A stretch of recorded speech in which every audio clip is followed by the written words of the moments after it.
Chers amis, dans notre lecture de l'Apocalypse, la dernière fois, nous avons vu les lettres aux églises de Thyatire et de Sardes.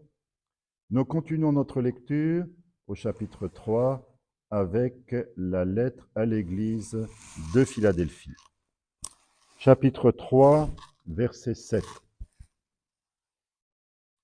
À l'ange de l'église de Philadelphie écrit: Ainsi parle le Saint, le vrai, celui qui détient la clé de David.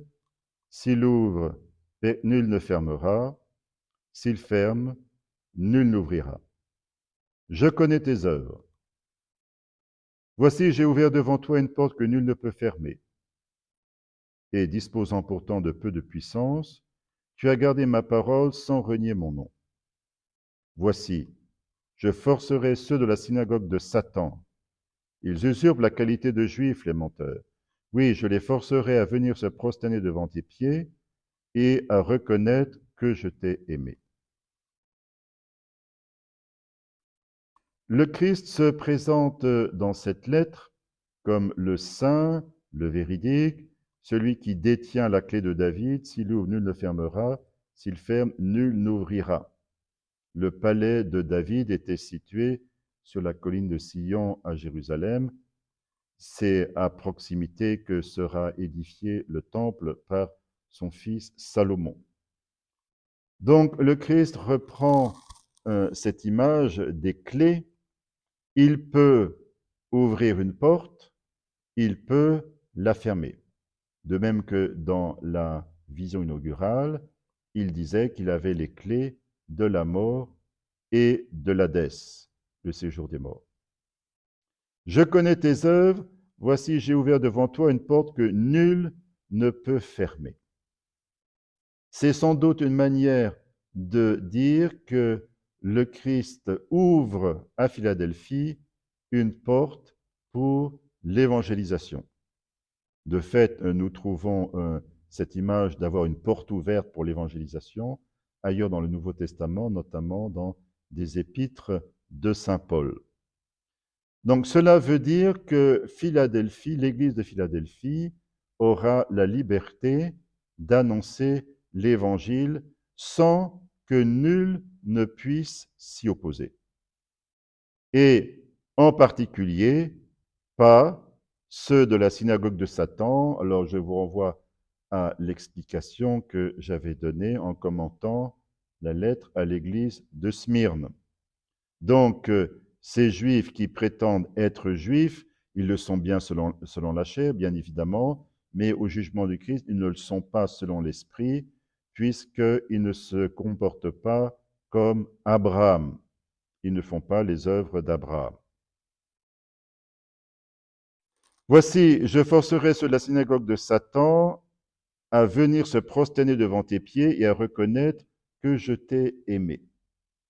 Donc, le Christ annonce que ces Juifs qui sans doute persécutent les chrétiens de Philadelphie, un peu comme ceux de Smyrne le faisaient à l'égard de l'église de Smyrne, eh bien, ces Juifs-là seront amenés à reconnaître un amour de Dieu particulier pour la communauté chrétienne de Philadelphie.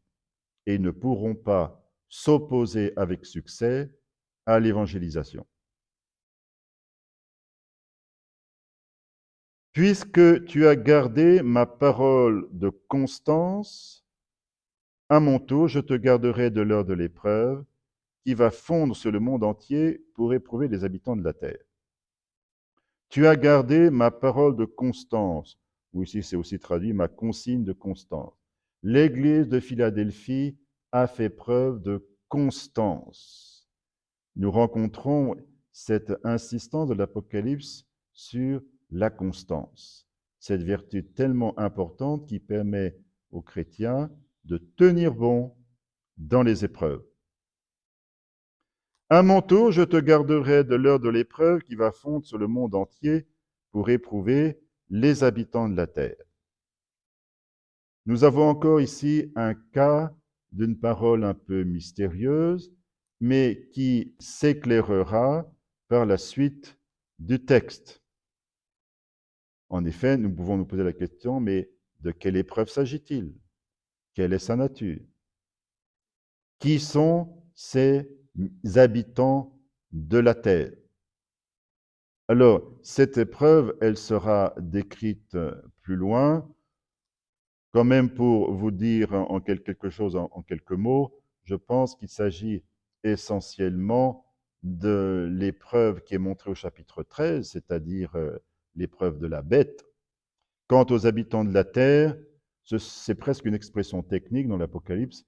Il ne faut pas comprendre ici tous les hommes qui habitent sur la terre, mais ce sont pratiquement les habitants de Babylone, dont je rappelle qu'il s'agit d'un symbole.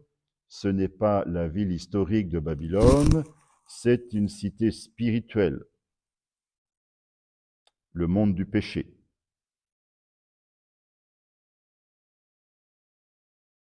Voici que je viens bientôt.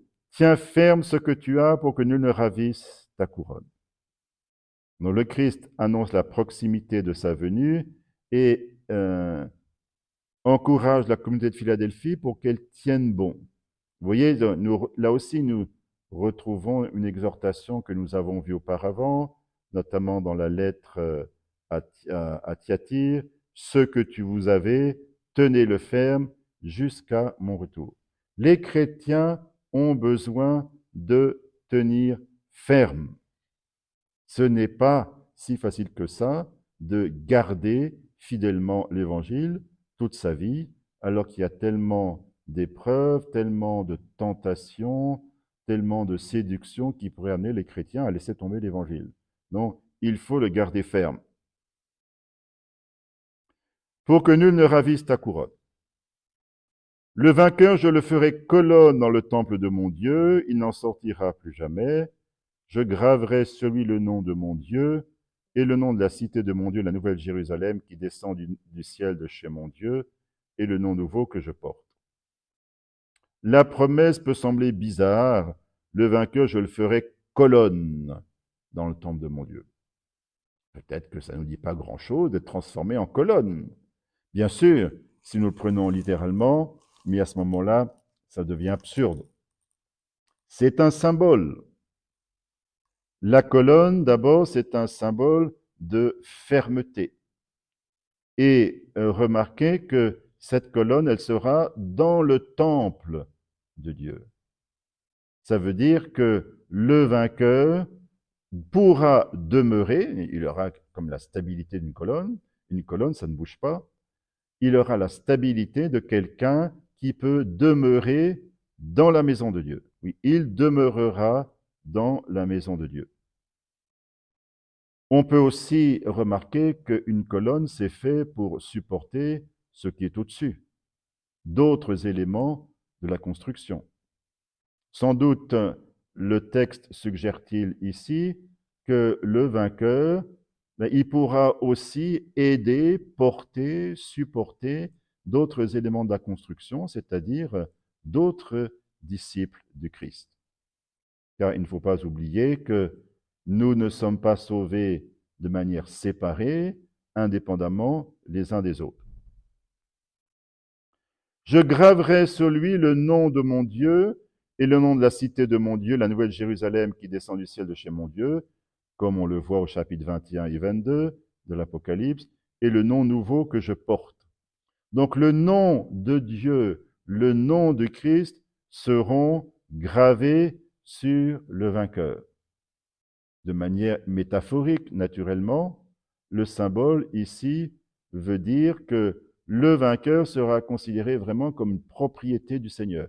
Il appartiendra totalement et définitivement au Seigneur. Celui qui a des oreilles, qu'il entende ce que l'Esprit dit aux églises. Vous voyez que la lettre à Philadelphie ne contient pas de reproches, donc c'est la seule avec la lettre à Smyrne qui ne comporte pas de reproches. Mais là encore, exhortation à la constance, exhortation à tenir ferme, exhortation au moins implicite à continuer l'œuvre d'évangélisation en profitant du fait que le Christ a ouvert une porte, une opportunité, dirions-nous aujourd'hui, pour évangéliser. Nous pouvons maintenant aborder la dernière lettre, la lettre à l'église de Laodicée. Un ange de l'église de Laodicée écrit: Ainsi parle l'Amen, le témoin fidèle et vrai, le principe de la création de Dieu. Ces expressions ne se trouvent pas explicitement dans la vision inaugurale, à la différence de la plupart des autres qui ouvrent chacune des lettres aux églises. L'Amen, donc vous savez que c'est une parole d'approbation, c'est vrai, c'est solide. Jésus est le témoin fidèle et véridique. Et aussi, d'après l'épître aux Colossiens, c'est au principe de la création de Dieu. Je connais tes œuvres, tu n'es ni froid ni chaud. Connais-tu l'un ou l'autre? Ainsi, puisque te voilà tiède, ni chaud ni froid, je vais te vomir de ma bouche. Alors là, nous constatons que le Christ n'est pas content du tout. Et dans cette lettre à Laodicée, nous ne rencontrons aucun signe positif. Et c'est l'exception. Quand même, dans la lettre à Sardes, bon, la situation de Sardes n'était pas bien brillante, mais au moins, il y en avait quelques-uns qui n'avaient pas souillé leurs vêtements et que le Christ avait jugé digne de l'accompagner vêtu de blanc. Mais à Laodicée, rien de positif. Et on voit bien que le Christ est en colère. Je vais te vomir de ma bouche. C'est une menace sérieuse, mais qui exprime une colère. Il n'y a pas beaucoup de colère du Christ dans le Nouveau Testament. Et je pense qu'il est intéressant de les remarquer et de se demander, mais pourquoi est-ce que le Christ se met en colère? Surtout dans son cas, il s'agit d'une sainte colère, une colère parfaitement maîtrisée. Cela veut dire qu'il considère qu'il y a là quelque chose de grave, un désordre grave. Alors quel est le problème ici? Je connais tes œuvres, tu n'es ni froid ni chaud, tu es tiède. On serait tenté de dire, ah, mais c'est peut-être le même problème qu'à Éphèse. À Éphèse, le reproche du Christ, c'était, j'ai contre toi que tu as perdu ton premier amour. Ici, tu es tiède, ce qu'il faut évidemment interpréter au niveau spirituel. Ce n'est pas une question de température physique, c'est une question plutôt, j'allais dire, de température spirituelle. L'église de Laodicée est tiède. Elle n'est plus fervente. Eh bien, le Christ a horreur de ça. Alors, vous voyez, le reproche à Laodicée, dernière lettre, rejoint le reproche à Éphèse, première lettre. Dans les deux cas, ça porte sur la ferveur, ce qui suggère que le Christ est particulièrement sensible à la ferveur. Et de fait, selon l'enseignement du Nouveau Testament, l'Église, c'est l'épouse du Christ, donc le Christ, c'est l'époux de l'Église. Comment un époux pourrait-il être indifférent à la tiédeur de l'amour de son épouse? Ce n'est pas possible. Donc, l'amour de Laodicée pour le Christ est tiède, que n'est-tu ni froid ni chaud. Les chauds sont ceux qui aiment beaucoup, avec ferveur. Les froids, ce sont probablement les païens. Ils ne connaissent pas le Christ et donc ils ne l'aiment pas. Mais ça, au moins, c'est normal, c'est compréhensible. Ils ont l'excuse de ne pas connaître le Christ. Mais la communauté de Laodicée, elle connaît le Christ, elle n'a pas cette excuse. Et elle est tiède. Alors pour le Christ, c'est insupportable. En commentant la lettre à l'église d'Éphèse, j'avais dit qu'il n'était pas très clair dans cette lettre pour quelle raison l'église d'Éphèse avait perdu la ferveur. Mais dans la lettre à Laodicée, c'est plus facile à voir. Verset 17, car tu dis, me voilà riche, je me suis enrichi, je n'ai besoin de rien. Mais tu ne le vois donc pas, c'est toi qui es malheureux, pitoyable, pauvre, aveugle et nu. nous rencontrons un contraste très fort entre les apparences extérieures et la réalité profonde. Nous avions vu qu'un contraste similaire, mais dans l'autre sens, dans la lettre à l'église de Smyrne, que le Christ déclarait riche, alors qu'à vue humaine, elle était très pauvre. Ici, c'est le contraire. Tu dis, je me suis enrichi, me voilà riche, je n'ai besoin de rien. Alors, de quelle richesse s'agit-il? S'agit-il d'une richesse économique? C'est possible, et il faut reconnaître que l'histoire de l'Église montre bien que la richesse économique ne favorise guère la ferveur chez les chrétiens. C'est même plutôt le contraire. Il est difficile de rester fervent quand on est très riche. Alors, ça peut être une première explication, mais sans doute faut-il le comprendre aussi, et même probablement en premier, au niveau spirituel. Et on pourrait dire qu'en disant me voilà riche, je me suis enrichi, je n'ai besoin de rien. L'église de Laodicée est satisfaite d'elle-même. Elle tombe dans l'autosatisfaction. Et ça, le Christ ne supporte pas. Si on est autosatisfait, eh bien, d'abord, on est dans l'illusion, on oublie qu'on est pécheur et qu'on a encore besoin de se convertir, et puis on arrête toute progression spirituelle. Alors, le Christ, il va fort noter la succession des 5 adjectifs péjoratifs.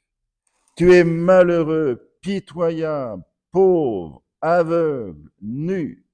Bref, tu es dans une misère profonde et tu ne t'en rends même pas compte.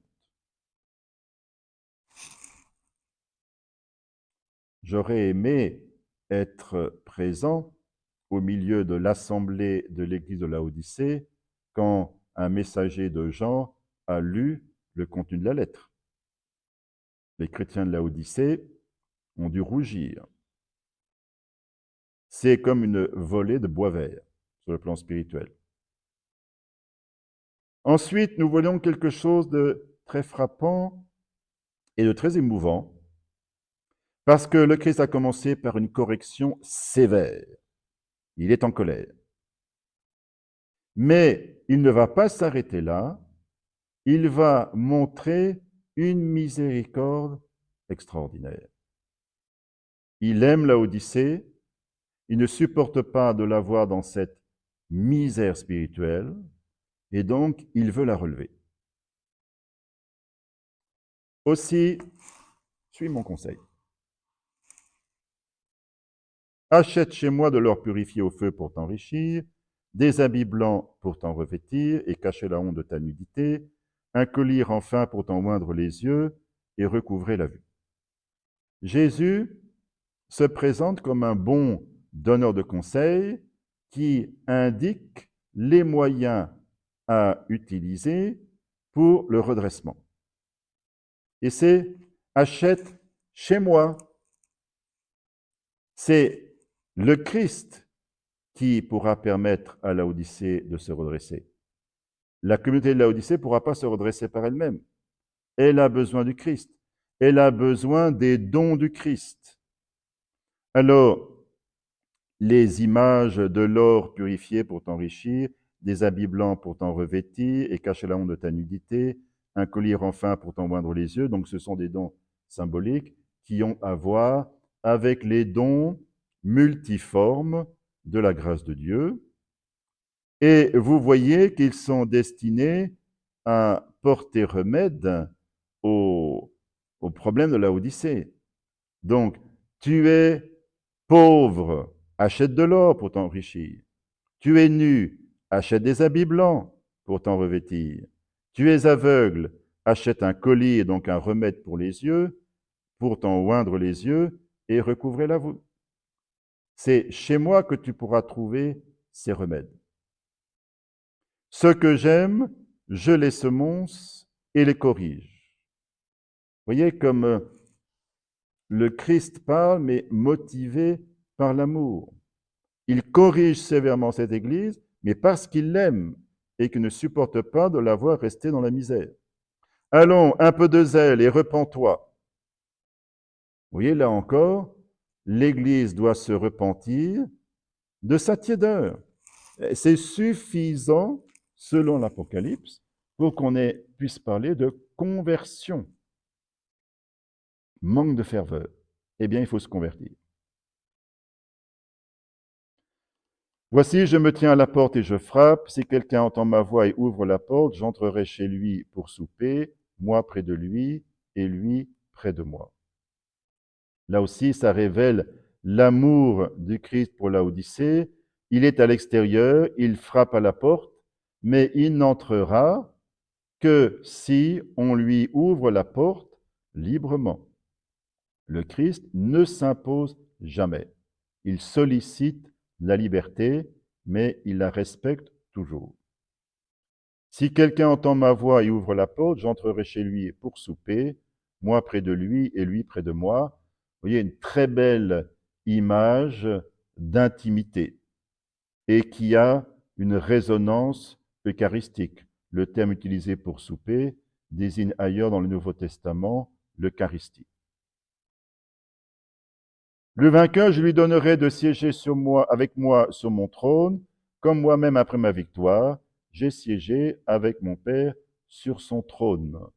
Donc le vainqueur pourra siéger dans le ciel sur le trône même du Christ, ce qui est quand même une magnifique promesse. Alors voyez, cette lettre à la Odyssée, elle est très étonnante, elle est aussi magnifique. Vous avez ce contraste entre une correction extrêmement vigoureuse et sévère et une miséricorde non moins merveilleuse, une miséricorde qui offre les remèdes pour le redressement. Malgré les péchés de Laodicée, le Christ l'aime toujours, il veut la redresser, il lui propose les remèdes pour son redressement. Je vous dis à bientôt pour la prochaine vidéo.